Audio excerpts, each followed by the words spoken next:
So what makes a mystic? Is it a predilection for the arcane, or is it just going all in on willpower and associated shenanigans? Maybe it's a combination of both and neither. In any case, we're here today to talk about Arkham Horror, the card game, and specifically the strengths, weaknesses and in-betweens of the first three mystics ever invented: Agnes Baker, Jim Culver and Akachi Onyele.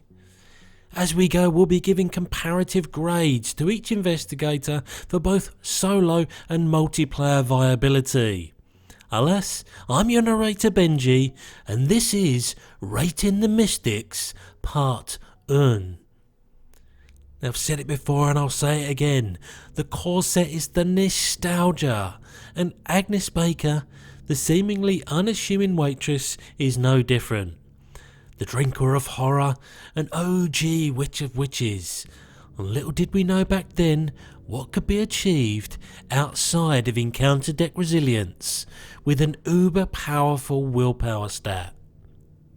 A quick and unknowing gander at her stat line produces a look of terror, as a quite weedy combination of 2 intellect and 2 combat was surely a non-starter for success, right?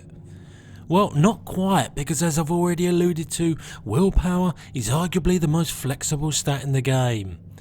I suppose that's the idea behind Mystics. Use willpower not just for encounter deck goodness, but to do the other game winning things too.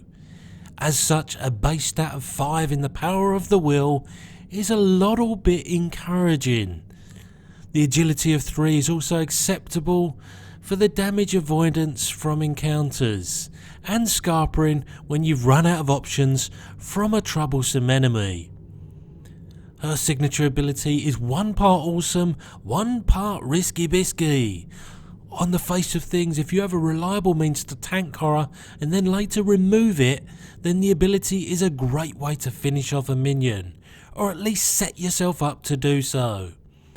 Anytime you can deal damage outside of an action is going to be welcome. Inevitably though, the tools to provide a controlled environment for this kind of free damage have only evolved over time, with a larger card pool. So this is definitely an ability in the category it gets better over time. Her signature card, Heirloom of Hyperborea, is okay. No one hates card draw, but by the same token, what else does it give you? Now, some of these signature cards like this come stacked with skill icons, but even those can't quite make up their mind what they want to do. Let's put it this way, this isn't the card that would make you go all in on spells. You're just happy it's there when you do. Her weakness, Dark Memory, is also not a walk in the park to deal with. It hits you right in the tempo, both from an economy perspective and losing a turn from the Doom counter. You really cannot afford to take that to horror more than once, and only then if you want to make use of her signature ability. Still, with all that being said, it's kind of manageable, or maybe that's not the right word. Containable maybe. I don't know, I suppose I'm just saying it's bad, but sometimes bad isn't so bad. Oh my, the rambling has started already. Her off-class deck building choices of Survivor cards I feel are a decent fit. If there's one thing Survivor cards do well, it's snatching victory from the jaws of defeat, which, when on occasion you can't investigate or punch face using your willpower, is going to be a useful thing to have. And there are also a myriad of off-kilter Survivor cards that can fit many a different game plan, and so some useful synergies can be found with her unnatural desire to soak horror. What this adds up to is a very solid starter for 10 in terms of what Mystics are all about. Although it's a bit temperamental, I love her signature ability, but it requires a decent level of competence to pilot her well, and that fact would have been amplified back in the day. But because there's nothing out of this world about what she's got going on, and the sometimes inconsistent nature of going all in on willpower, she's only getting a B for her comparable viability in solo play. but sometimes this will feel like an A, and probably less often it will feel like a C. Now, whilst her volatile but powerful nature would be a boon to any multiplayer environment, you also can't necessarily count on her to do a particular role. So I'm going to also give her a B for comparative viability in multiplayer, but with that disclaimer that she will sometimes be unreliable. Jimmy Culver, he talks to the dead people. Strange backstory aside, the first thing that strikes you is the more evened out stat line. Could this be our first jack of more trades, purple-bordered investigator? Or is he just a dilution of a mystic's primary game plan? So that's stat line. Well, there's absolutely nothing wrong with a willpower of 4. If you consider that one of the primary means a mystic has to gather clues and bash heads is to substitute their intellect and combat with willpower. You can understand then that 4 is pretty much your bog standard primary stat. That being said, the intellect and combat of 3 apiece is the bare minimum if you want to be successful in direct tests of either. Probably the less said about the tacked onto agility the better. What's encouraging about Mr. Culver is that he's a durable fella too. A 7 health and 8 sanity is a solid combination. His signature ability feels a bit vanilla, but that's to take nothing away from its potency. Anytime you draw a skull, treat it as 0. Wowzers, that's good. With 2 skulls in the bag at the start of a campaign, what you're effectively doing if you're playing on standard is playing almost, but not quite, easy mode. It's really only the outlier -3 and -4 tokens in standard difficulty that you're then concerned about, outside of the autofill. What this also does is make his stat line have an asterisk next to everything, giving the illusion that, for example, he has a willpower of 4+. Jim's signature card, his trusty Trumpet, is just too situational. Yes, he has that one extra means to draw a skull token, and healing not just himself, but potentially someone else in the vicinity is a nice payoff, but just how often is this going to happen? Well, the answer is fairly simple. Not enough in solo play, where more often than not you'll treat it as a skill card.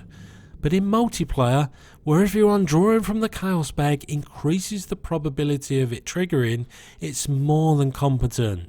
Just don't go thinking this ups its quality over and above being considered just good. His weakness Final Rhapsody though is just a wee bit impactful, or at least it can be. In fact, when you consider the probabilities of what you're going to draw, a realistic result is taking just the 1 damage in horror. But if you're unlucky enough to draw 3, then let's just hope you're topped up to begin with, because that's a big old whack. Jimbo's off-class deck building choices of 5 level 0 cards from any class gives you the ability to fully mould his solo capabilities, and the ability to fit into a team that little bit easier for multiplayer. Furthermore, investigators in this cycle with similar deck building choices are always going to scale better with a larger card pool. So many level 0s to choose from. When all's said and done, our musician is a little bit of a slow and steady wins the race type of guy. There's nothing that stands out about him, but he's as resilient as it gets, allowing for a slower tempo of play that, providing you don't artificially draw doom counters, can see you afforded the opportunity to take less risks. This all adds up to a B, but only just in solo play. He's spread just a little bit too thin to be uber powerful when you're on your lonesome. But in multiplayer, that extra scaling and ability to tailor his deck warrants a slightly more nailed on B grade. You're never going to see a sad panda with Jim playing that tune by your side.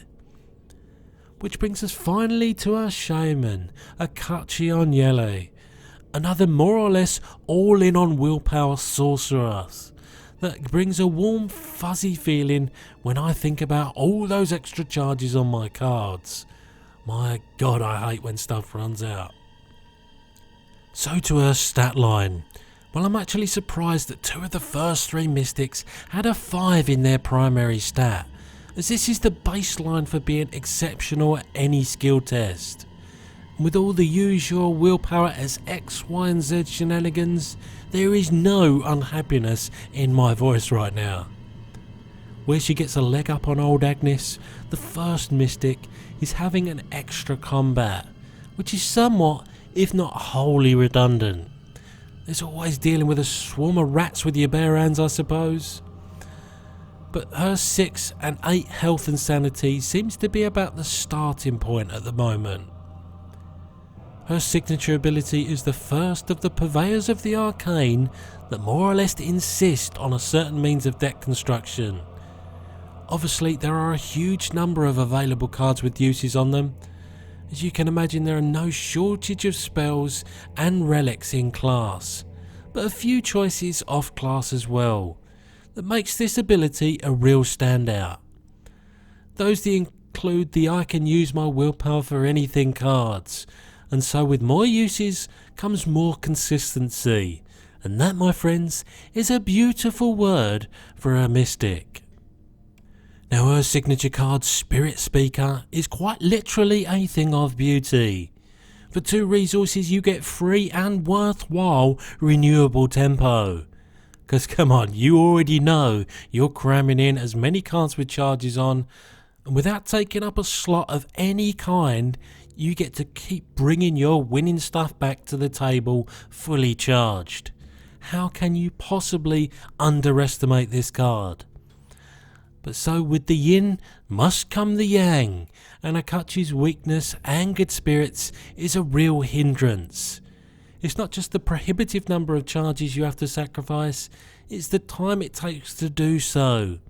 And if you do have a spell that you exhaust as part of its cost, it's even worse. Don't get me wrong, it's certainly not uncommon for you to have a couple of spells out at a time, so you can, under usual circumstances, deal with this in a couple of turns, but neither of those turns will be fun. Her off-class deck building choices, as I've already alluded to, give you the pick of the litter when it comes to cards with charges on them. Sadly, however, a lot of them tend to complement your class strengths, as opposed to bolstering your weaknesses. So you'll find yourself more and more relying on the mystic staples that have their uses. Wait, is that a silent pun? Did I just invent something new? Oh my god. All that leaves us to say is that Shamans rule, and that paying X resources for Y charges is just not going to cut it. You need a +1 added into the mix to be relevant. Fact. In all seriousness though, adding that level of consistency and recursion to her willpower tricks, alongside her solid health and sanity, makes her a solo powerhouse, warranting an A grade for comparative viability in solo play, and a not million miles off with a B grade for multiplayer, mainly because she can be tailored to adopt a more prominent support role in her deck building choices. So there you have it, your review of the first 3 mystics ever printed on thick pieces of paper. Now there's no excuse not to get creative and take your favourite investigator out for a spin. Stay tuned next time for part 2, but for now, I hope you found this helpful, and I'll see you next time.